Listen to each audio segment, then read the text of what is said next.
At 6:51 on the morning of June 2, the Australian Bureau of Statistics population clock ticked over to 28 million. No ceremony, no announcement, no one in particular paying attention. Just a quiet number rolling over while most of the country was still asleep. But that number 28 million Australians explains a lot. It explains why you can't find a GP appointment, why rents are at record highs, why the roads feel more congested, why the housing market has been impossible for first home buyers, why the debate about immigration has become one of the loudest in Australian politics. Today we're breaking down what Australia's 28 million milestone actually means, where the growth is coming from, where it's going, and what it means for the country you live in. Let's start with the numbers, because they're genuinely striking. Australia has added nearly 500,000 people in the past year alone. The ABS estimates the population rose from 27.59 million in 2025 to 28.09 million in 2026, an increase of 491,743 people in 12 months. To put that in perspective,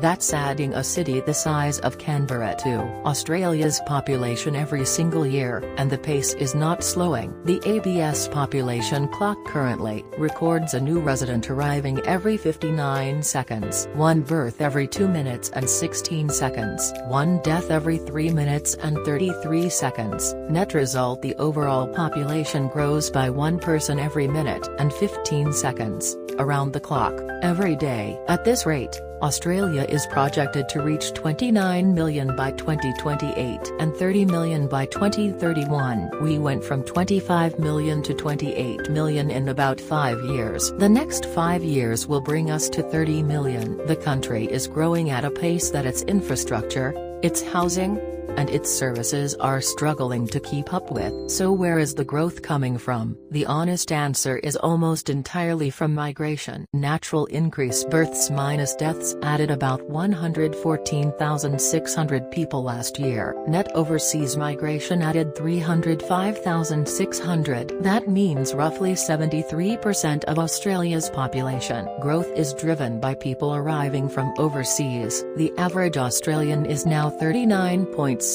years old. Women outnumber men by about 1.8%, and as of the June 2025 figures, 8.8 million Australians, 32% of the total population, were born overseas. Nearly 1 in 3 people living in Australia today was born in another country. The countries of origin tell an interesting story about modern Australia. India is now the largest source of overseas-born residents, having overtaken England in recent years. China is third, followed by New Zealand. The demographic composition of Australia has been shifting rapidly, and that shift is accelerating. Geographically, Western Australia led population growth last year at 2.2%, driven by the resources boom and strong labour demand. Victoria grew by 1.7%. Adding 122,000 people, the largest absolute increase of any state. Queensland also grew by 1.7%. Tasmania was the slowest growing state at just 0.2%. Now, and this is the part that connects directly to everything else we've covered on this channel. What does 28 million actually mean for the pressures Australians are feeling right now? Housing is the most immediate and painful connection. Australia is currently short somewhere between 100,000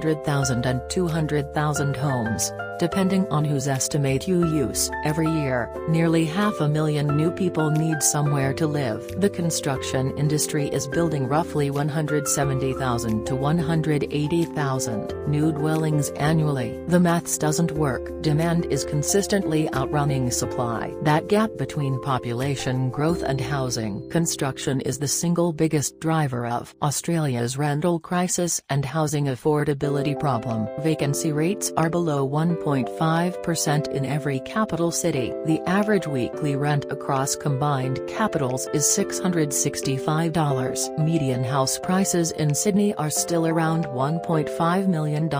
You can change tax settings around negative gearing and capital gains, and the government just did. You can build more urgent care clinics to take pressure off hospitals. You can expand school capacity. But if 500,000 new people are arriving every year and you're not building enough homes for them, prices will keep going up, supply cannot keep up, infrastructure cannot keep up, and the people already here, particularly younger Australians trying to enter the housing market, are the ones who feel it most acutely. The political dimension of this milestone is impossible to ignore. One Nation is currently polling at 21.5%, almost level with the Liberal National Coalition, and immigration is central to their message. The March for Australia protests earlier this year drew tens of thousands of people to the streets in cities around the country, with immigration reduction as the core demand. But here's where the debate gets genuinely complicated, and it's worth being honest about the complexity, rather than pretending there are easy answers. The case for high migration is real. Australia has an aging population. The median age is nearly 40. Birth rates are below replacement level at 1.63 children per woman. Without migration, Australia's workforce would be shrinking, the tax base funding Medicare and aged care would be contracting, and the dependency ratio, the number of retirees relative to workers, would be deteriorating rapidly. Migration is not just a cultural or social choice. It is, in a very practical sense, how Australia funds its welfare state and keeps its economy growing. The case for managing the pace of migration more carefully is also real. 500,000 new residents per year is a lot for a country whose housing construction sector is already under strain, whose hospital system is under pressure, whose GP numbers are short by 10,000, and whose infrastructure investment has been consistently below what population growth demands. The issue isn't whether migration is good or bad, it's whether the systems that support a growing population are being built fast enough to keep pace. The honest answer from most urban economists and demographers is they're not. Australia has been growing fast for years, while consistently underinvesting in the infrastructure, housing, hospitals, schools, public transport, water that a larger population requires. Here's a number that puts it in sharp perspective. In 2001, Australia's population was about 19.4 million. Today it's 28 million. That's nearly 9 million more people in 25 years, an increase of about 44% over that same period. Australia built some new infrastructure, but the backlog of infrastructure that should have been built to accommodate that growth is measured in the hundreds of billions of dollars. Every new road that should have been built, every new hospital wing that should have been opened, every new school that should have been constructed, every water treatment plant, every kilometer of public transport that didn't get funded. The cost of that infrastructure gap is being paid right now, in congestion and crowded waiting rooms, and 3-week waits to see a GP and record high rents. The 28 million milestone is not just a number, it's an accounting of decisions made and not made over a generation. The political debates about immigration,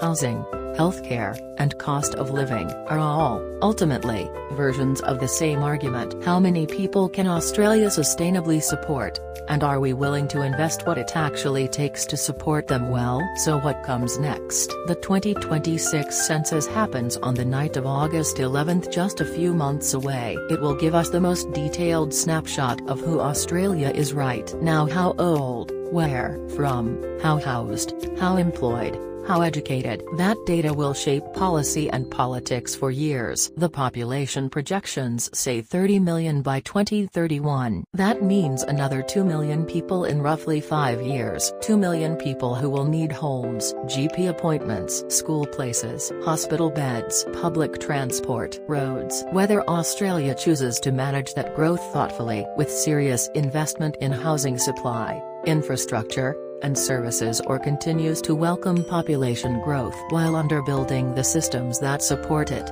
will determine whether the pressures Australians are feeling today get better or worse over the rest of this decade. 28 million. The odometer has turned. The question is what we choose to do with it. Do you think Australia is growing too fast, too slow?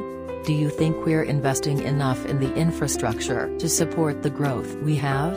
Drop it in the comments. This is one of those debates where I genuinely want to hear from people right across the country. Like and subscribe for more Australian news explained simply. See you next time.